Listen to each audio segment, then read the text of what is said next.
کہ جس طریقے سے ہم کہتے ہیں کہ عزاداری جو ہے وہ ایک مکمل کام ہے کہ کلو یوم عاشورا و کلو ارض کربلا، کہ جو فقط مجلس سے شروع ہو کے مجلس میں ختم نہیں ہو جاتی جب تک زمانے کے یزید کو نابود نہ کرو۔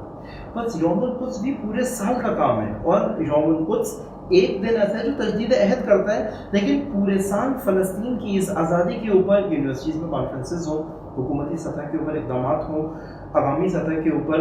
بیداری کی پروگرام ہو جس کے اندر لوگوں کو یہود کی تمام سازشوں کو بتایا جائے، آئندہ آنے والے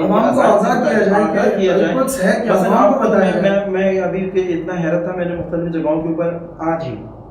اعتکاف کے وہ سلسلے تھے، جوانوں سے پوچھا، انہوں نے مجھ سے سوالات بھی کر رہے تھے ڈیل آف سینچری کے بارے میں نے ان سے سوال کیا۔ مطلب مجھے حیرت ہوئی کہ یونیورسٹی کے جوان میرے سامنے بیٹھے ہوئے تھے، اور یہ مسئلہ تقریباً پچھلے مسئلہ پچھلے 3-4 سال سے چل رہا ہے۔ تو میں نے صرف ان سے کہا کہ 5 منٹ صرف اس حوالے سے بات کریں، کسی کو معلوم ہے ڈیل آف سینچری ہے کیا؟ اب یہ اتنا بڑا فلسطین کے بارے میں مسئلہ، اور یہ میرے سامنے وہ طبقہ بیٹھا ہوا تھا کہ جو قدس کے ساتھ بھارت کسی قسم کی انسیت رکھتا ہے، لیکن بہت افسوس ہوا کہ ان کو نام کی حد تک بس اس قضیے کے ساتھ پتا تھا کہ ڈیل آف سینچری شروع کیوں ہوئی، اس کے عوامل کیا ہیں، اس کے یہ کوئی ڈیل ہے کن چیزوں کے اوپر، اور یہ اس کے آگے اہداف کیا ہے، کیوں ناکام ہو رہی ہے اور کس طرح مزید ناکام ہو سکتی ہے۔ کہنے کا مقصد یہ تھا کہ پورے سال کام نہ کرنے کی وجہ سے، کیونکہ خود اس ٹاپک کے اوپر ایک الگ سیمینار کی ضرورت ہے، ایک الگ پروگرام کی ضرورت ہے، اویئرنیس پروگرام کی ضرورت ہے۔ عوام میں شعور نہیں آئے گا کہ القدس کیا ہے، وہ اس کو ایک رسم کے اوپر محدود نہ کریں، ایک ریلی کے اوپر محدود نہ کریں، اس کے ذریعے سے مکمل کام نہیں ہوگا۔ اگرچہ یہ ایک اولین قدم ہے کہ یہاں پہ آگے ایک آگاہی بنتی ہے، لیکن پورے سال اس کو آگے جانے کی ضرورت ہے۔ دوسرا کہ بہت دنیا اسلام سے مقابلہ نہیں کر سکتا، یہود تو انہوں نے کوشش کری خود کے مسئلے کو عربی مسئلہ بنایا، جبکہ امام خمینی نے یہی کام کیا تھا کہ 30 سال سے عرب جو ہے وہ اسرائیل کا مقابلہ کرنے کے بجائے ان سے مختلف معاہدات کے جو کر رہے تھے، معاہدے کر رہے تھے، اس میں اسرائیل اور وسیع ہو گیا اور مشکل آ گئی، یعنی عربی مسئلے سے نکال کے امام خمینی نے اس کو امت اسلامی کا مسئلہ بنایا۔ تو امت اسلامی کو کردار ادا کرنا پڑے گا، نہ فقط چند ممالک کو جو اس وقت میزبان بنتے ہیں قدس کی تحریک کے، کہ فقط فلسطین بن جائے، ترکی بن جائے، ایران بن جائے، اور باقی جو ہے وہ ان سے ڈیلیں کرنے جا رہے ہیں، باقی جو ہے وہ عرب جو ہے وہ باقاعدہ اسرائیل کے ساتھ ان کے سفارت خانے کھول رہے ہیں، باقی ان کی حمایتیں کر رہے ہیں، باقی تجارت کر رہے ہیں، باقی اپنی اقتصادی سرگرمیاں ان کے ساتھ بحال کر رہے ہیں۔ تو ان خائن طبقے کو جو مسلمانوں کے اندر موجود ہے، اس کو بے نقاب کرنا پڑے گا، چاہے وہ ملک کے اندر ہے۔